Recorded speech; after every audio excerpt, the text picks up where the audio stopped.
enormous freight train is out of control, tearing through the Canadian Rockies. The crew does nothing to slow the train's terrifying speed. Jack, are you there? Charging the other way, a passenger train with more than 100 people on board.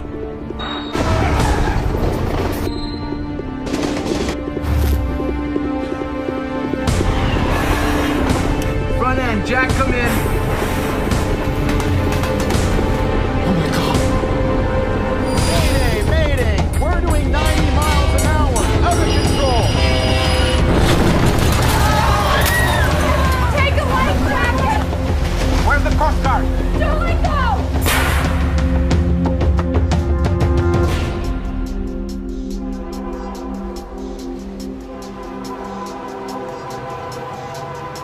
It's one of the most spectacular train rides in the world. Every year, thousands of people take the slow and easy way through Canada's Rocky Mountains.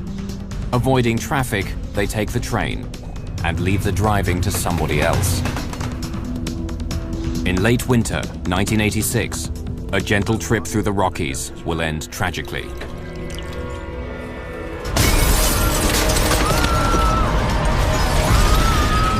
It was like a mini atom bomb. And all of a sudden it ignited. Woof! I'm gonna help you. I can hear the women screaming, you know, to save her baby.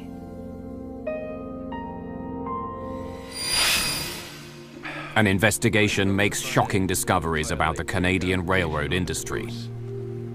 At that time, I didn't think that anything was wrong.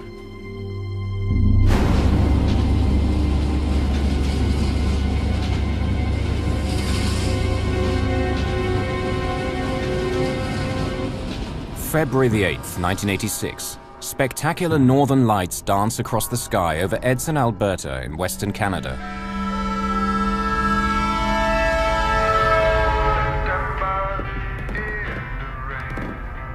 Driving freight trains has been a lifelong dream for 48-year-old Canadian National Railways engineer Jack Hudson. But after 16 years on the job, he knows all too well that it can be a grueling career. Because Canadian freight trains travel such vast distances, up to 12 local crews may be used in the course of one cross-country journey. Hudson works a mountainous stretch of track through Alberta, running between his hometown of Jasper and Edson to the east.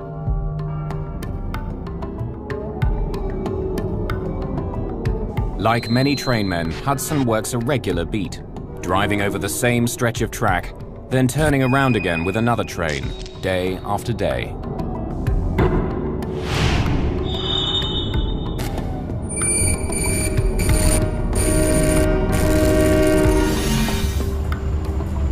At around 11 p.m. last night, Hudson got off the freight train from Jasper and spent the night here in the company bunkhouse at Edson.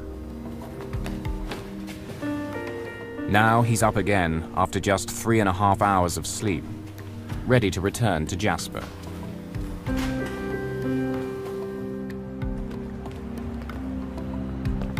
At the station, he's joined by his brakeman.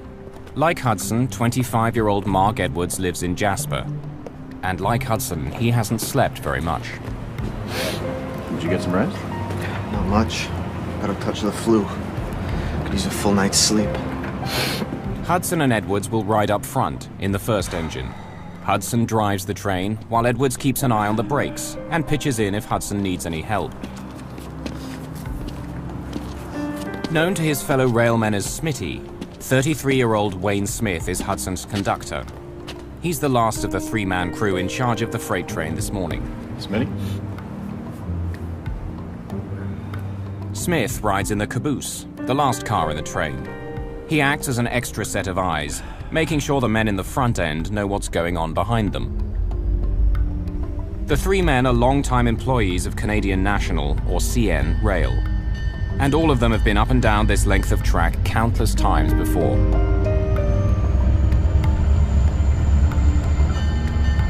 The train they're riding today is enormous, CN train 413 is just under 2 kilometers long. The cars are filled with a collection of grain, metal pipes, and chemicals. It tips the scales at more than 11 million kilos. As the freighter rolls into Edson, it slows to a crawl, but doesn't stop. Getting it started again would take time, and the crew wants their trip to begin as soon as possible. Hudson and Edwards take the train on the fly, boarding it as it rolls slowly along. According to CN Rail's Code of Conduct, this is illegal, but it's something crews do routinely.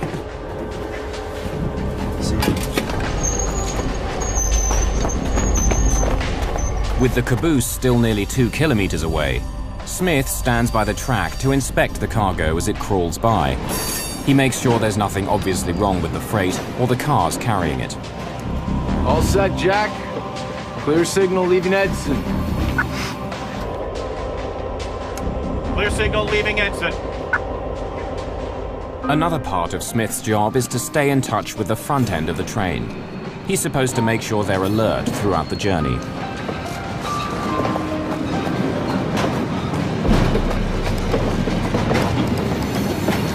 Now, with the caboose pulling alongside the platform, Smith climbs aboard.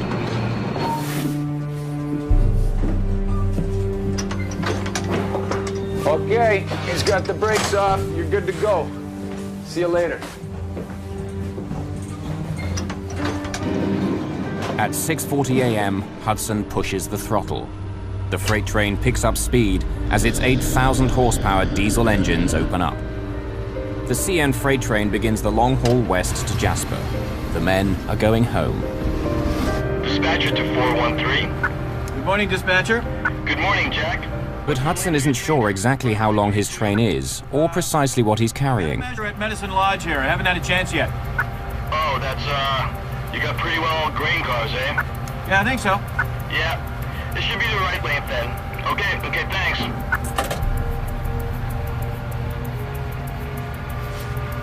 As 413 roars west, a Via passenger train speeds east on the same track.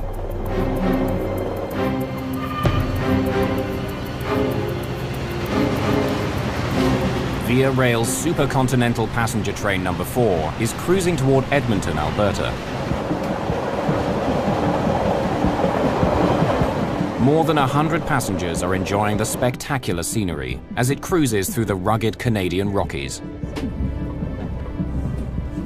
36-year-old Jamie Haight is a car assembly operator.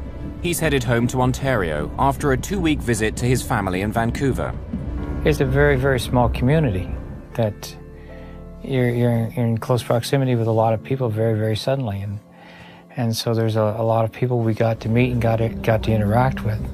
I remember there was a couple of ladies that we met over dinner. One was very, very pregnant. While some passengers are still sleeping, Haight goes into the day coach to do some reading before breakfast. It's the 4th car in the train. I remember this lady, and she had a little boy with her, about 3 years old or whatever. He was quite in awe, the little child was quite in awe of the scenery. So I sat down in it and I lifted the shade a little bit so I could get some of the daylight coming in, and I started to read a pocket novel.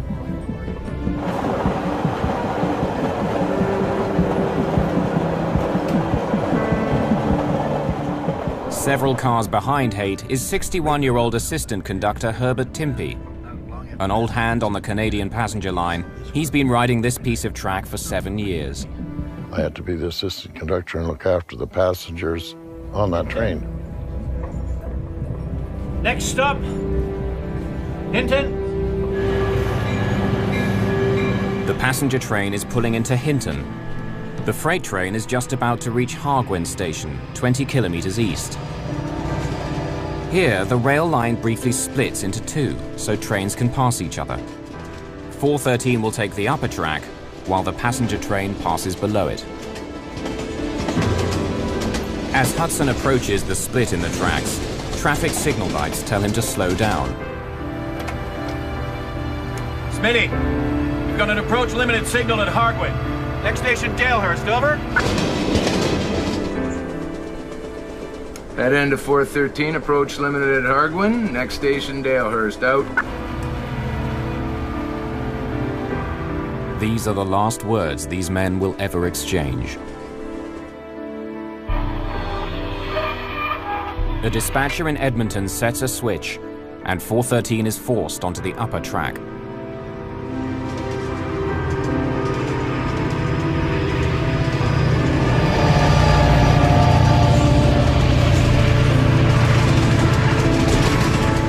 The Via passenger train arrives at Hinton Station at 8:20 a.m.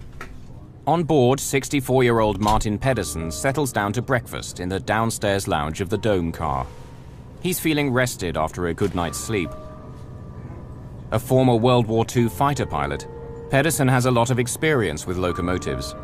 Over the course of the war, he blew up 36 enemy trains in France.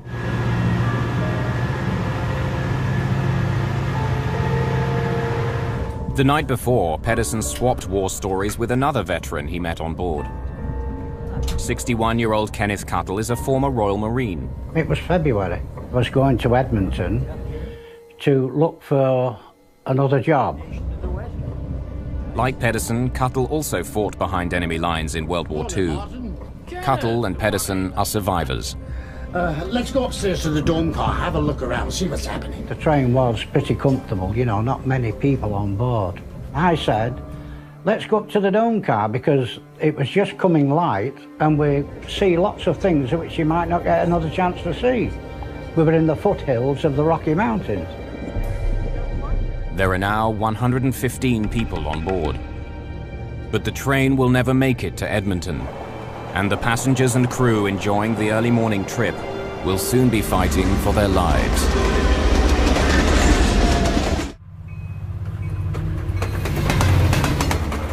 It's a clear, sunny morning on board a passenger train in Western Canada. Breakfast is being served as the train rolls east through the Canadian Rockies. Just 15 kilometers away, an 11 million kilo freight train, CN 413, rumbles down the track towards it. With diesel engines still pounding at full throttle, it's pulling 113 rail cars of grain and hazardous material. From the outside, everything looks normal. But what's going on inside the lead engine of 413 is about to become one of the greatest mysteries in Canadian railroad history.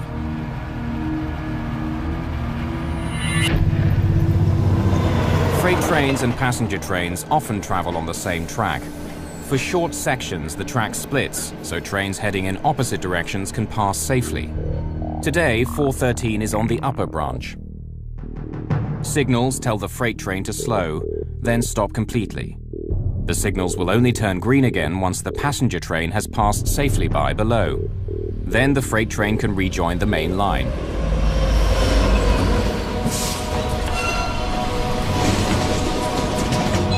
But 413 isn't slowing down. It's now heading downhill and it charges through the warning lights. If it doesn't stop soon, it will return to the main line at full speed, straight into the path of the passenger train. Unaware of the bizarre behavior of 413, the passenger train continues east. Martin Pedersen gets his breakfast. Hi.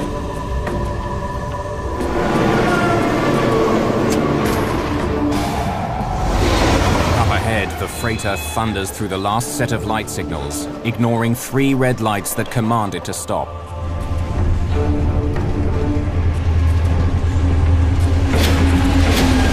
It slams back onto the main line. It's traveling 95 kilometers an hour and weighs more than 11 million kilos. And still it doesn't slow down.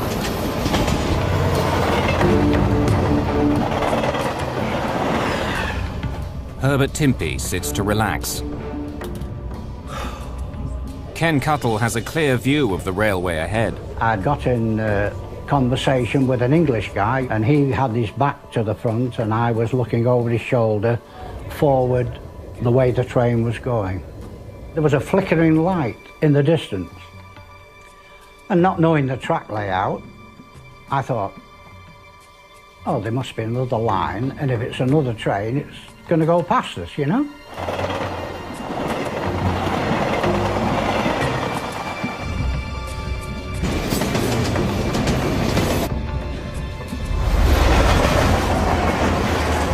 Just as I was reading the pocket novel, one of the girls from the party or group happened to just walk past me.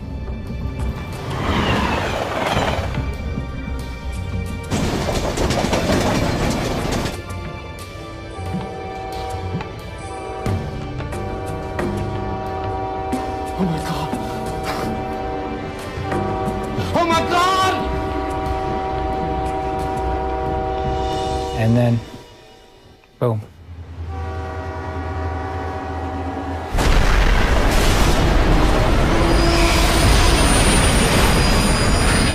The trains collide like two charging rams at a combined speed of nearly 200 kilometers per hour. Passengers are rocked by one collision after another as 70 freight cars pile into the wreckage. Like an incoming wave, grain cars, long pipes 3 foot in diameter, 30 feet in length, you name it. And these were flying through the air like toys. Thrown from the tracks by the force of the collision, one freight car flies through the air, smashing to a stop on the Via train. The whole world seemed to explode. It was like a mini atom bomb. It was a big mushroom of black smoke.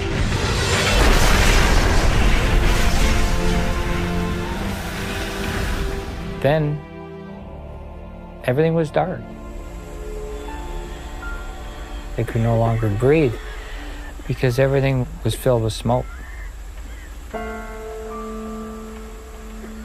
Oh, I'm gonna die. And the third thing that happened was I just resigned myself to that.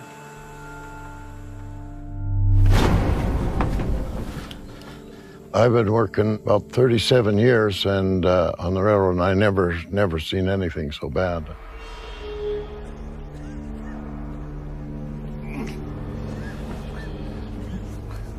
The wave of metal, grain cars, stopped just where the dome car was.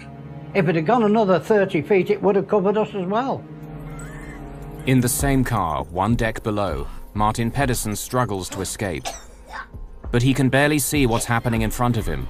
The window beside him shattered during impact, filling his eyes with broken glass.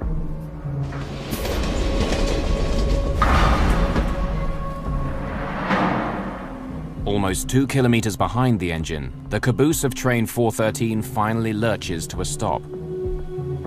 Conductor Wayne Smith sees a ball of fire glowing in the distance, but he has no idea how bad the situation is.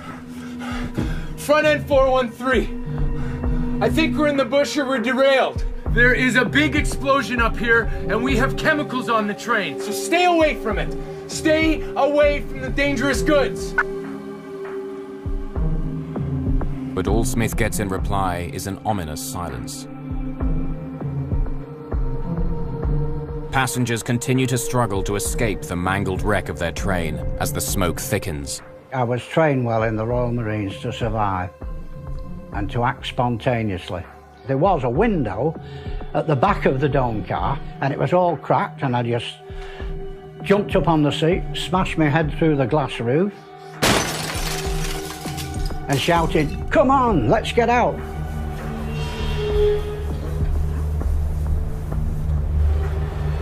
Cuttle and others jump from the car. And I looked back, and all of a sudden it ignited. Woof!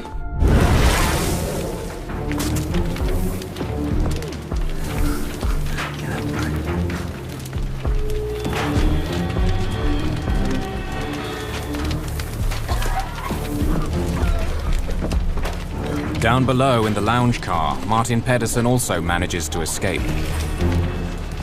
But others aren't so lucky.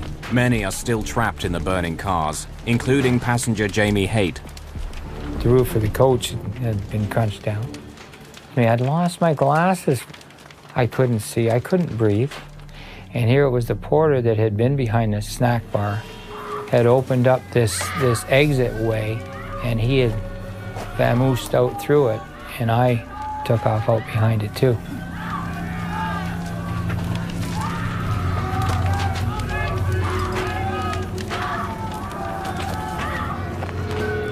Snap out of it. He was in shock. Hey, snap out of it. Hey, buddy, you pull it together here. You know, there's people in here and we got to do something about it, but... Half blind without his glasses, Haight goes back inside, trying to help others out of the wreck. 413 here, dispatcher. Back in the caboose, Smith is talking to the freight train's dispatcher, some 285 kilometers away in Edmonton. Everything in the air. We better get a doctor out here and some ambulance. Herb Timpey, the assistant conductor on the passenger train, can hear the conversation on his radio and breaks in. Passenger coaches all over the ditch. And get an ambulance. And there's a whole bunch of cars on fire. You get that, dispatcher? We need the fire department here very badly. Some coaches are trapped with passengers inside. They're burning. I don't think the engineers lived through this one. It's a real mess. Okay, that's right on the switch at Dalehurst, eh? Yes, I'm gonna walk up there and see if I can be of any assistance. What was the signal at Dalehurst when your head end called it? Pardon me? What was that signal on that signal at Dalehurst? Well, I was calling him for the signal at Dalehurst quite a few times, but I kept calling him and there was no answer. Well, it should have been red on the panel. Well, he must have ran it then, dispatcher, because I could not get a hold of him. I tried and I tried. Okay, all right.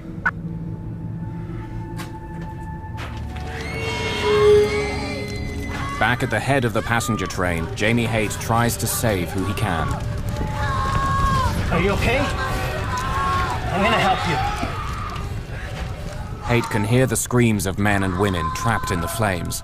And I can hear the women that I had dinner with the night before screaming, you know, to save her baby.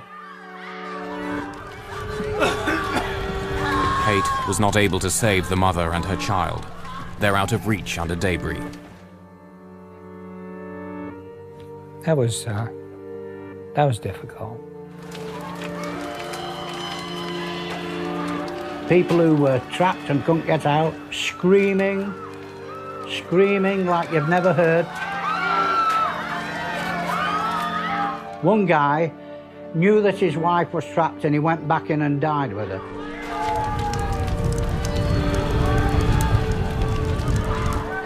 Another woman in the carriage under where we were had most of her leg cut off. James Haight courageously decides to go back inside. The fire is a scorching 660 degrees, but Haight tries to save one more life. But there was a chap right in front of me there, and it was the chap I had had dinner with the night before. And all of a sudden the flames came and consumed him.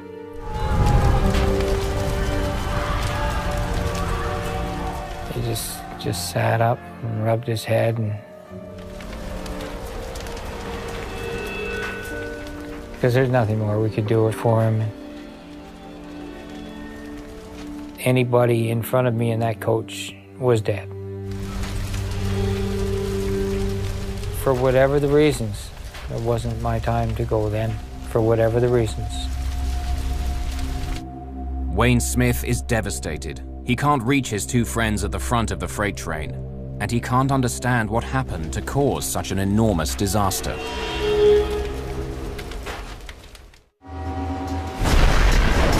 In Western Canada, a freight train has smashed head-on into a passenger train carrying more than 100 people.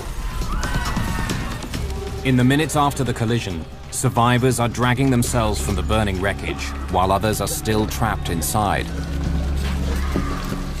One of the girls that had been in the car in the morning, and I looked at her and I said, "Oh, I'm sorry to tell you, He had no choice but to tell her what happened to her friend in the train. Your friend was in the car here." She died, trapped in the burning debris. I felt like the worst person in the world, because I had to tell her. If I could have taken back that 1 second in time to not tell her, you know.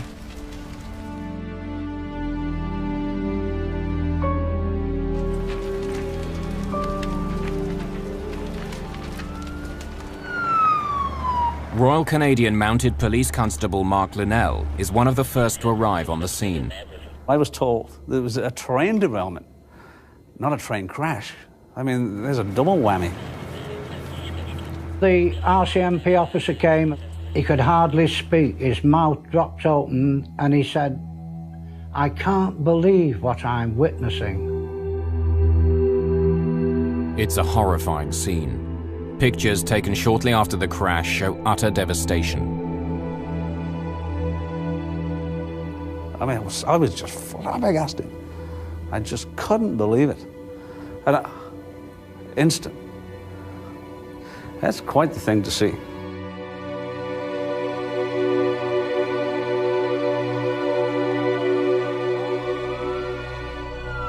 The collision is 18 kilometers from the town of Hinton.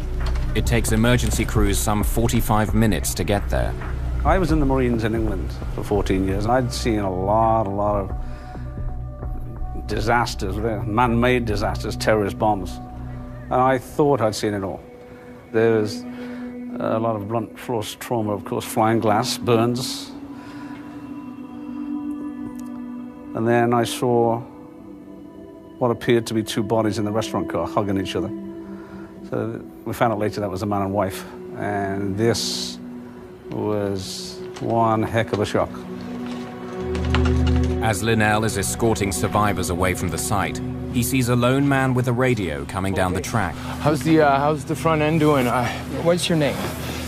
Smith is about to learn that his colleagues aboard his train are dead. Like, what happened? Like, did they make contact with the... We're still under investigation, and there's not a lot I can tell you right now. Okay, so they still might be... I mean... I'm really sorry. He'd be distraught and shaken, and his train is wrecked, and all these people dead.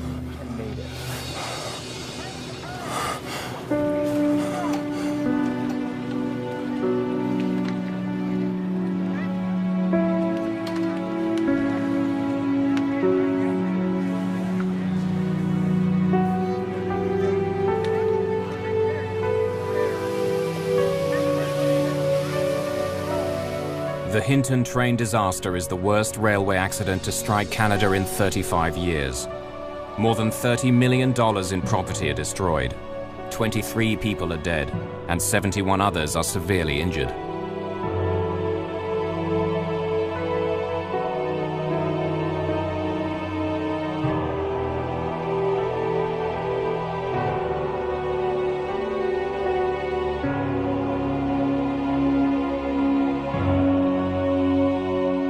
Wayne Smith is the only surviving crew member of the CN train, the only man who may be able to explain how an 11 million kilo freighter plowed headfirst into an oncoming passenger train. What he knows could be critical to unraveling the cause of the disaster.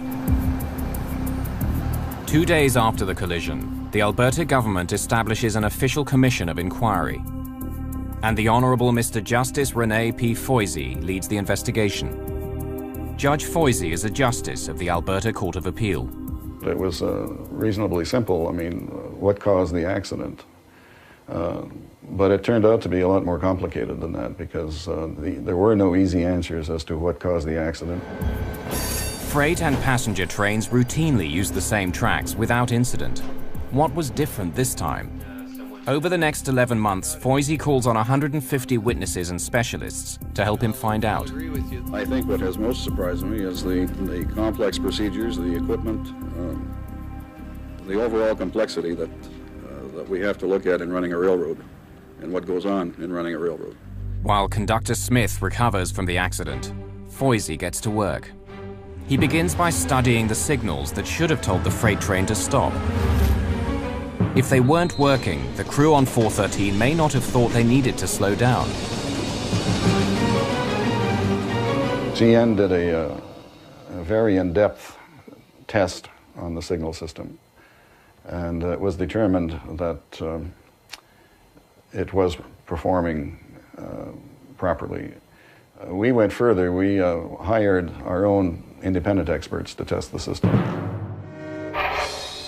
The switches which operate the signal lights were frozen in position after the accident. Electrical engineer Eugene Couch was hired to read them. Perhaps a mechanical fault in the system had turned them green, telling the freight train to speed through. A fault does not give a positive green light to any situation. So if there was a fault in any control part of the system, it would have forced everything to go to red, which meant the passenger train would have stopped and would have forced the freight train to stop. If a mechanical problem wasn't the cause, there was a more chilling possibility. Perhaps someone set the freight train lights to green on purpose, causing the two trains to collide. Couch dismissed that idea too. To do that would mean that somebody would have to actually go there and really maliciously, change things. And there was no sign of any tampering on any mechanisms. Basically, our conclusion, we felt that the system was sound and was safe. Foisey believes the lights were red, but the freight train ignored them. Perhaps another mechanical fault was behind the crash. Well, I was calling him for the signal at Dalehurst Court. In his statement after the crash, Conductor Wayne Smith told Royal Canadian Mounted Police officers that something was wrong with his radio that morning. Because I could not get a hold of him. I tried and I tried. Maybe the front of the train was having mechanical problems, but they weren't able to get in contact with Smith. Joseph Hebert examines the portable radios the crew used. The first test was with the radio that was on the train that was in the accident at Hinton. The radio performed to specification. But even if the radios themselves were working, there could be another problem. Many CN employees claim there are places along the tracks where radio communication is impossible, so-called dead spots. And it's not a dead spot that's there 365 days out of the year. The possibility was also examined and dismissed. Sometimes you can't. Some radios are stronger, some are weaker.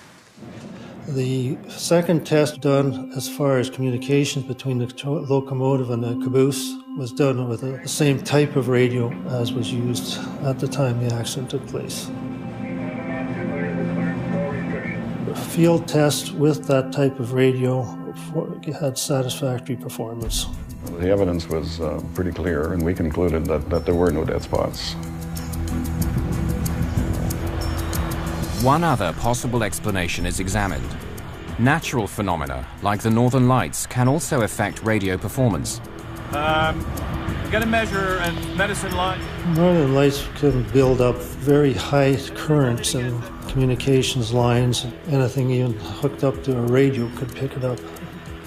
My determination of it was that they were not a factor.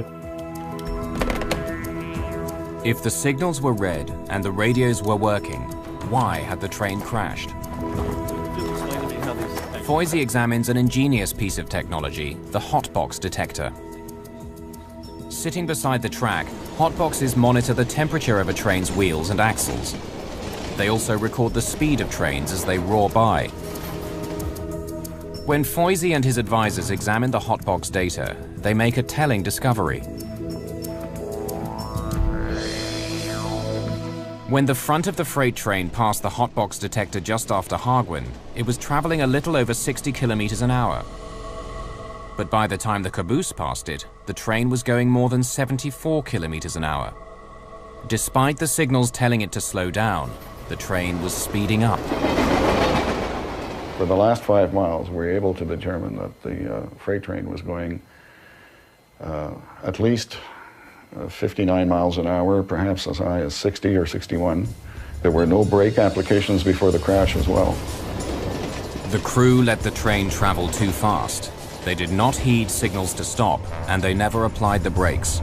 It all points to a train that was out of control. Why there were no brake applications is difficult to understand.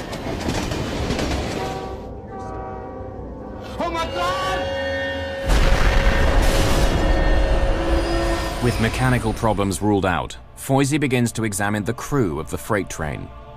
Perhaps there's something about engineer Jack Hudson, who was in charge of the train, that could explain what happened that day. As Foisey begins sifting through Hudson's medical records and interviewing his family, he makes a disturbing discovery. A train collision in Western Canada has killed 23 people. Another 71 are injured. The man leading the inquiry into the disaster has ruled out mechanical problems. Judge Rene Foisey now takes a closer look at Jack Hudson, the 16-year veteran who was driving the freight train. When Foisey and the Commission review Hudson's medical files, they're shocked by what they discover. Mr. Hudson was a man who was sick. He was an alcoholic. He had high blood pressure, which was problematic. He had diabetes. He had a pancreatic attack the summer before this accident. He had to wear a colostomy for a number of months. Foisey wonders if this long list of illnesses could somehow have led to the train crash. The engineer, Jack Hudson, had been killed outright in the crash and had severe injuries. So we couldn't determine whether there'd been a catastrophic medical event, whether he'd had a heart attack, for example, or a stroke, which had incapacitated him. But we were able to do toxicology, and there was no alcohol or drugs present. He did have a lot of health problems, and he had some problems at home. These problems at home appeared to be on the mend, and that he was not the kind of man who, if he was going to commit suicide, would take 23 people with him and injure another 70, some of them very, very seriously. So we discounted that possibility of a suicide. If it wasn't suicide, if Hudson did have a stroke or heart attack at the controls, why didn't his brakeman, Mark Edwards, take any action? Investigators come up with one plausible answer. Did you get some rest? Not much. Got a touch of the flu. Could use a full night's sleep. Perhaps Edwards had been asleep on the job. Dr. Alison Smiley is an expert on sleep and fatigue. Jack Hudson, he had at the very most, before he went on duty that day, 3.5 hours of sleep. And that is if he slept from the last moment somebody saw him till the moment somebody next saw him again, 3.5 hours. Brakeman said he had a touch of the flu and he'd had 5 hours sleep the night before. Wayne Smith similarly had insufficient sleep, about 5 hours before the collision. As the freight train passed the signals telling it to stop, the entire crew may have been fast asleep. You could work at any time of the day. So one day you might start at 4 o'clock in the morning, the next day you start at 2 in the afternoon. Their hours were so erratic, they were continually in a jet lag state because their physiology was never sort of fully adjusted to any particular working hours.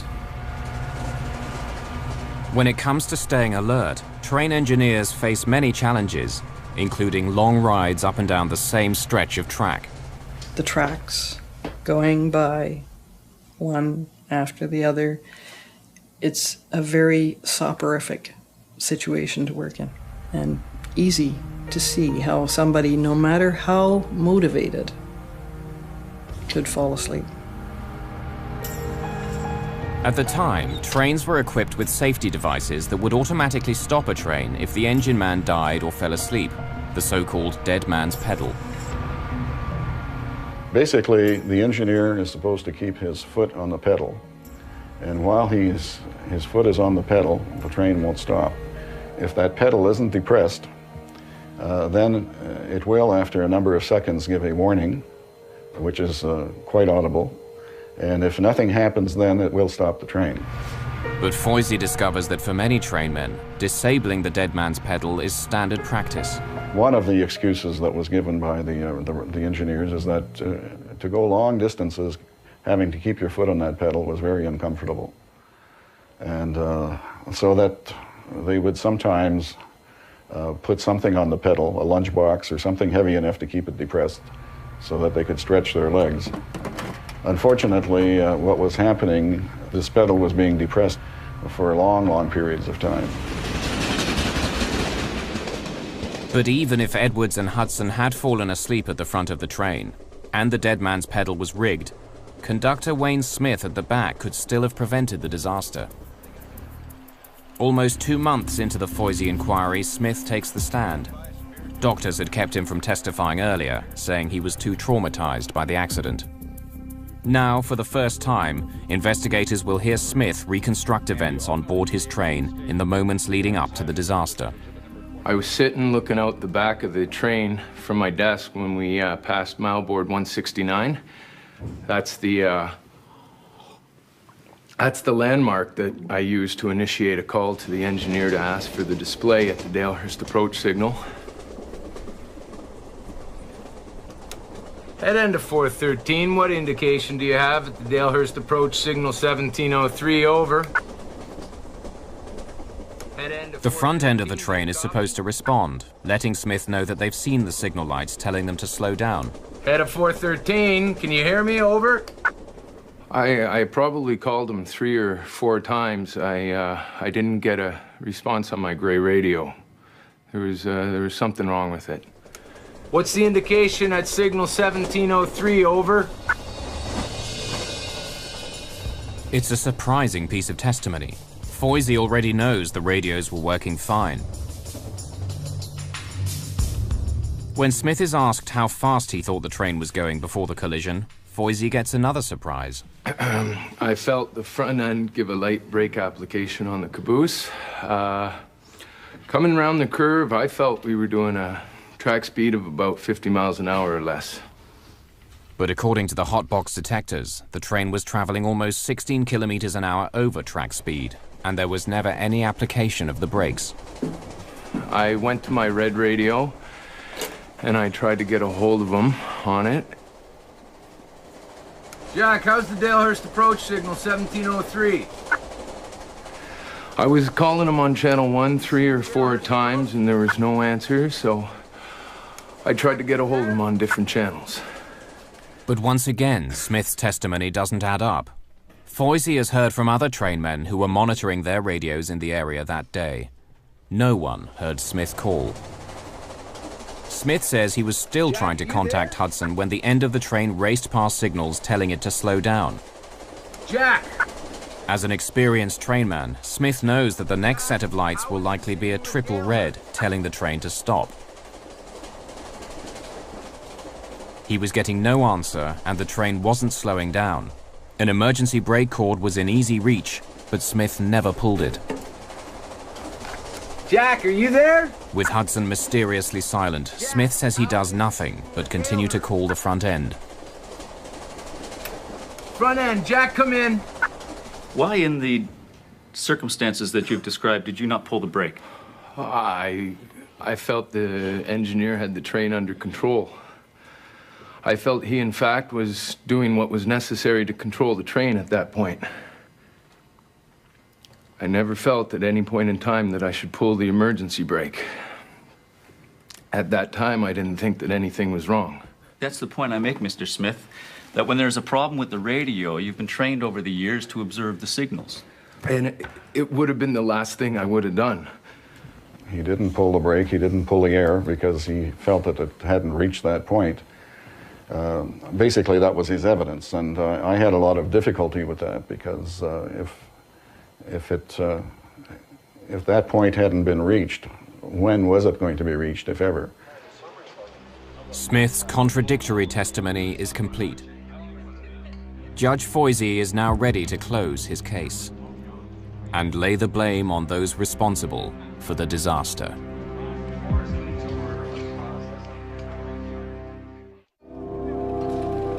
The inquiry into one of the deadliest train crashes in Canada is complete.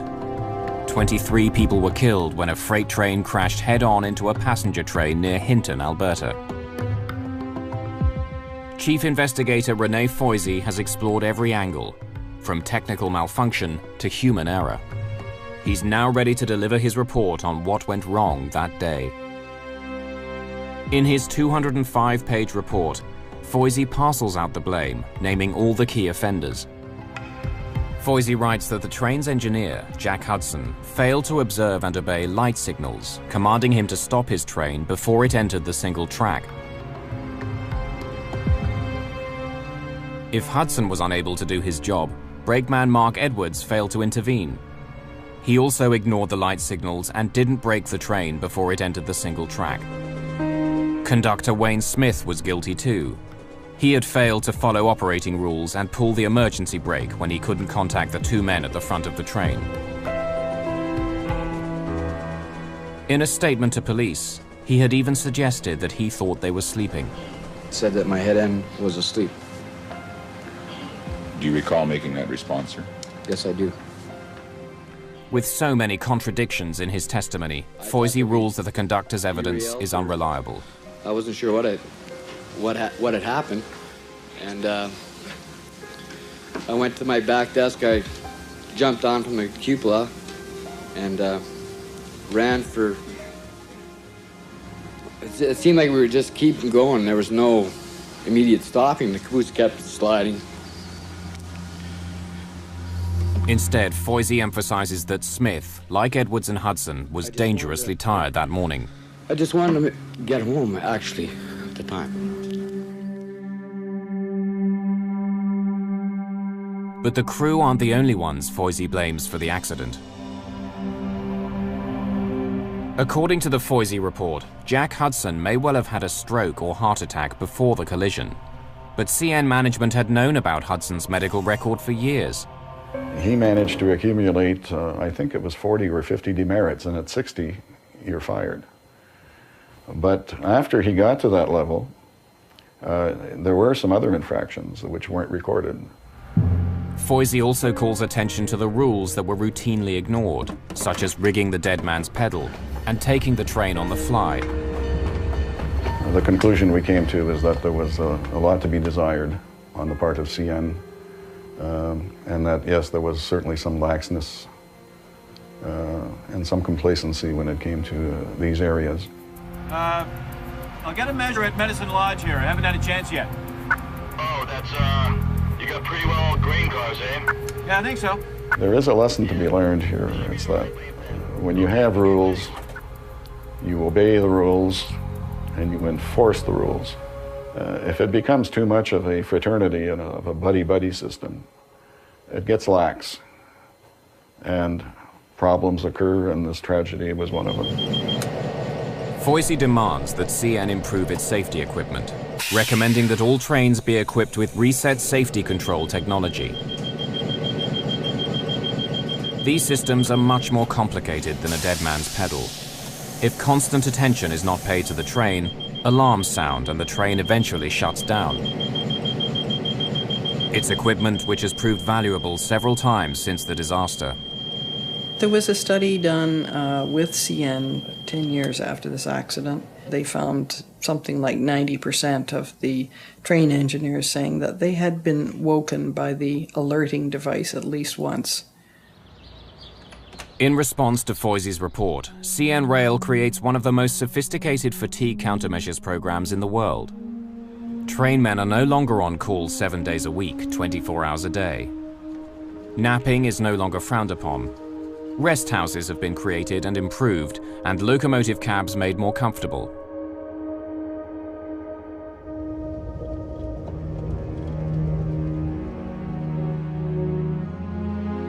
For the victims of the Hinton disaster of 1986, changes to Canadian railroading come too late. I still remember the people that were killed in the accident and good friends I had on the railroad. And that really, it does bother me. It's 20 years nearly. And I'm still going strong. Very lucky. I don't equate it to luck, no. No, too much of a tragedy to think about luck. There's too much hurt that happened inside of me. It took me quite a while to rebuild my sanity again. I got over it fairly quickly and got on with their life. There may be lots of other people who weren't as lucky. You can be going along in life, and then something can come along and just kind of destroy your very foundation or shatter your very foundation. And through no fault of your own. But life has a habit of doing that. But the other thing I can share with them is that you can recover from it. There is a tomorrow.